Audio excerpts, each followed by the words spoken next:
Թուրքական աշխարհում ավելի ճիշտ Թուրքիա-Ադրբեջան դիվանագիտական հարաբերություններում կրկին օրակարգային է դարձել այսպես կոչված Զանգեզուրի միջանցքով Ադրբեջանը Նախիջևանին կապելու հարցը։ Թուրքական աշխարհից երկուսն էլ Էրդողանն էլ Ալիևն էլ բաց չեն թողնում առիթը եւ ամեն անգամ խոսում են իրենց նկրտումների մասին։ Այս անգամ էլ Էրդողանն է Բերձորից տուն դարձի ճանապարհին լրագրողների հետ ճեպազրույցում անդրադարձել այդ հարցին։ Զանգեզուրի անցուղին Ադրբեջանի համար ոչ միայն ցամաքային կապ է Նախիջևանի հետ, այլև նոր ինտեգրացիոն գիծ, որը տարածվում է դեպի թուրքական աշխարհ Թուրքիայի միջոցով։ Այս անցուղու կարճ ժամանակահատվածում բացումը նաև կամրապնդի Կովկասի տրանսպորտային եւ էներգետիկ ենթակառուցվածքները։ Էրդողանը Իրանին է հիշատակել թերևս ստուգելու Իրանի իշխանությունների արձագանքը։ Էրդողանը մեր հարևան Իրանից աջակցության եւ իր շահերը կյանքի կոչելու ակնկալիքներ ունի։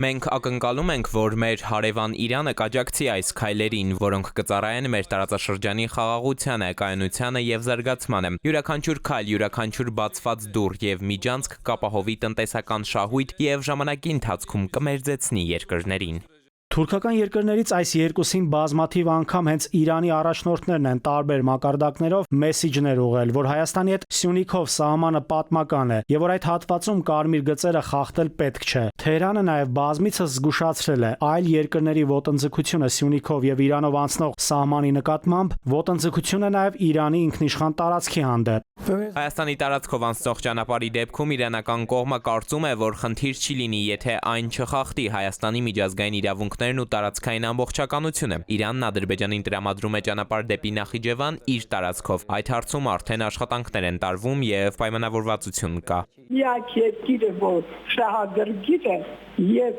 կօգնի մեզ հարձակման դեպքում դիմենք անպայման կաջակցի, դա Իրանն է, որտեղ ազգային անվտանգության, ռազմավարական, տարածքային ամբողջականության շահերը համընկնում են։ Իրանը բազմիցս նշել է սահմանների փոփոխությունը, Իրանի համար կարմիր կետերը միջազգային ճանաչված սահմանների փոփոխություն է,